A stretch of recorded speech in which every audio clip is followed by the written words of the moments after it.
Hey, Eric the Bearded Tool Guy. This is my RIDGID subcompact impact wrench, R872081, 3 amp octane battery fully charged. This is my Flex FX 1431, 3.5 stacked lithium.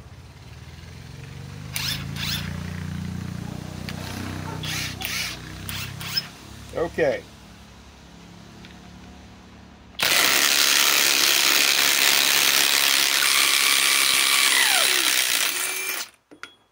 Now, let's put those back in.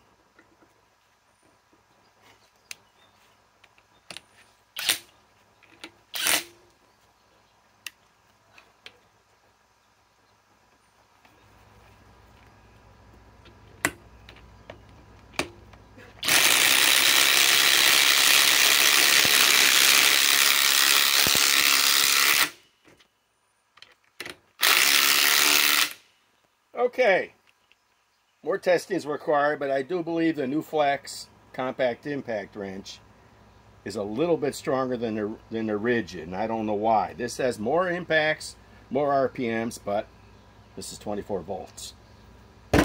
Eric the Bearded Tool Guy signing off.